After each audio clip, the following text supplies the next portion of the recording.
While attending a meeting here at City Hall, coming through that metal detector, as you probably noticed, I can't walk very well. I have a broken leg. I had nothing on me except a t-shirt and a pair of leggings. It's very obvious I have a broken leg. The deputy that was out there put his hands on me, put his hands between my legs, and I have a history of trauma. That metal detector needs to go, because you don't know how many people may have the same history I have that are walking through that door.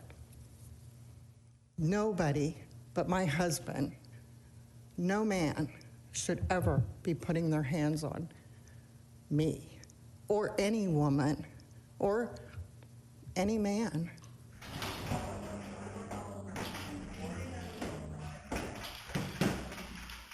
You're new. How you doing? I'm a couple times there, not too many.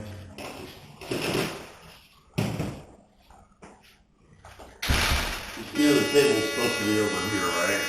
What's that? The table's supposed to be over here. Try again? You can work using that. Your shoes down there somewhere. You got that one on your knees, maybe? Oh, I have a metal brace on my leg. Does it? No, you can't touch my... Get your hands off my wife. Yeah, that's what it is. Ass. Oh, you stop those up on the table? We're actually the presenters. Okay. It was very traumatic. Not only that, it was painful.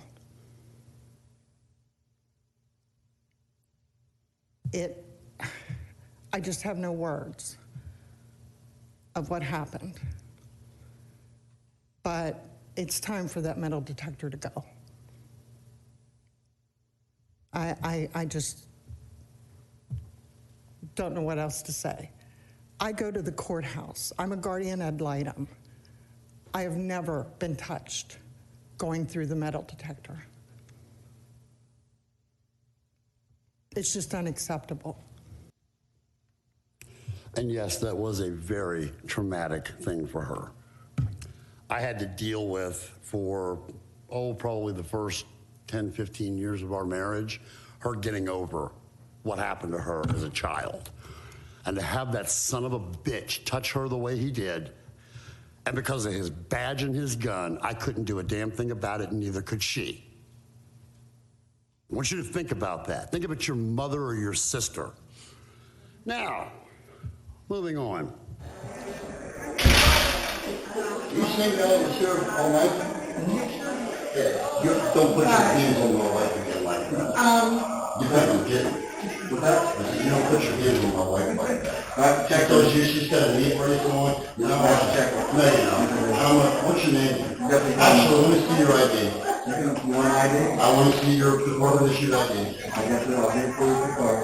How did she, hey, what happened? When I went down Providence, on my way to church. Making sure that what happened to an individual going through the metal detectors, make sure that we have clear policies and procedures as if somebody is unclear whether or not they need to be searched. I know when it comes to, I'll use the airport for example, if a female needs searched, they have a female officer there to search it. If it's a male, they have a male there to search it. They do that for a reason, and it's a liability reason. And if there's a wand available, then that's generally used. So obviously I'm not sure why it happened, but personally I want to make sure this never, ever happens to anyone, male or female again, and let's make sure that we have some clear policies in place to make sure that that's not going to happen. So I don't know if I need census on that or what we need to move forward with that, but if somebody needs searched, it's female, then a female needs to be there, and we need to come up with a pretty clear-cut policy on that if we're going to continue to have those. We all have been notified of the incident prior to tonight. I have turned it over to Captain Marino with the Sheriff Department for an investigation and appropriate actions with regard to that event, and we will discuss alternative means for the future. Okay. Ms. Tammy, I do apologize for what happened to you trying to get to one of our meetings. And it is extremely unfortunate. And the person that came up here and spoke, and I'm not going to mention any names or anything, that she knows that I addressed her issue, sent that immediately to Mr. Peters and requested that Captain Marino look into what happened. Because Vice Mayor, you're correct. It needs to be a wand or anything else like that. It should never have happened to that degree at all. Should never have happened at all. So once again, that comes down to a policy, and we have to see what the policy for the Sheriff's Department is, and if it's not adequate, then it needs to be changed for the city of Deltona.